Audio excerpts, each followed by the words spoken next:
Climat, la lutte contre la pollution des océans. 300 millions de tonnes de déchets plastiques dérivent en ce moment même sur toutes les mers du monde.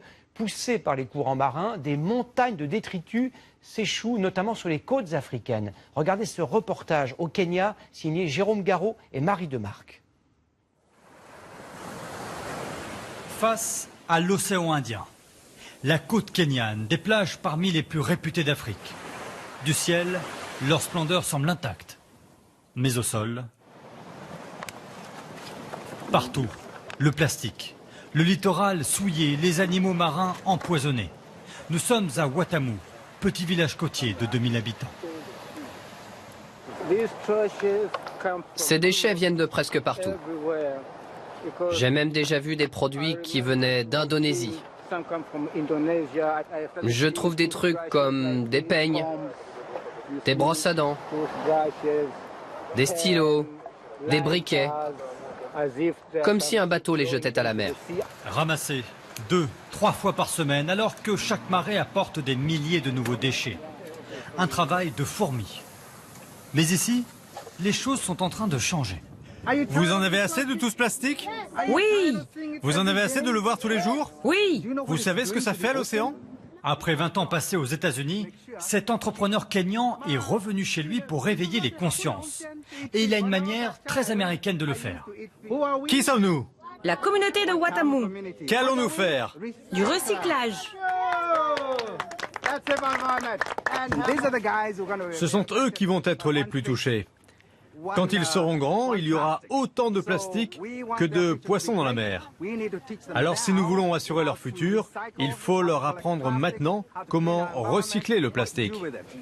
Pour lui, ces déchets valent de l'or, à condition de savoir les transformer.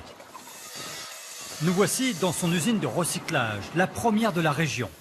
Avec un mélange de plastique et de sable, les ingénieurs ont inventé un nouveau matériau, aussi solide que la pierre. Une sorte de parpaing écolo. Si vous fabriquez des produits de très grande qualité, des produits avec lesquels vous pouvez construire des routes ou des maisons, alors de grands projets peuvent voir le jour. Parce que tout ça crée de l'emploi, donne de la valeur au plastique. Et si vous donnez de la valeur au plastique, alors notre environnement sera très vite nettoyé. Les déchets sont recyclés, l'histoire pourrait s'arrêter là. Mais les habitants de la côte kenyane voulaient alerter le reste de la région sur les problèmes du plastique. Et ce sont les bateliers traditionnels qui ont eu une idée. Le parpaing de plastique, le voici. Un nouveau matériau pour ce constructeur de voiliers. 2 années de recherche, 3 bateaux construits avant de trouver la bonne formule.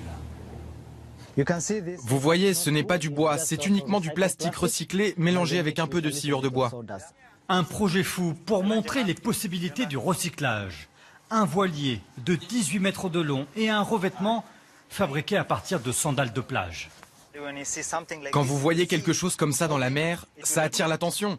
Ce bateau recyclé va voyager dans l'océan Indien et délivrer un message. Ne jetez pas le plastique, s'il vous plaît, prenez soin de notre environnement. Dans 1 an, ce navire de briques et de broc prendra enfin la mer. Un périple de 5000 km pour sensibiliser la région.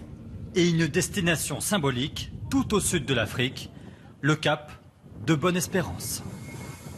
Beaucoup plus près de chez nous, si vous vivez en région parisienne et que vous avez pris votre voiture pour vous rendre au travail, vous avez sans doute été pris dans les embouteillages. À l'appel du roi autoproclamé des forains, Marcel Campion, des opérations escargots ont été organisées. Vous les voyez sur les autoroutes A4, A6, A13. Les forains protestent contre l'annulation du marché de Noël sur les Champs-Élysées, ce qui ne veut pas dire que tous les marchés de Noël vont être annulés, loin de là. Et c'est bien sûr notre question du jour.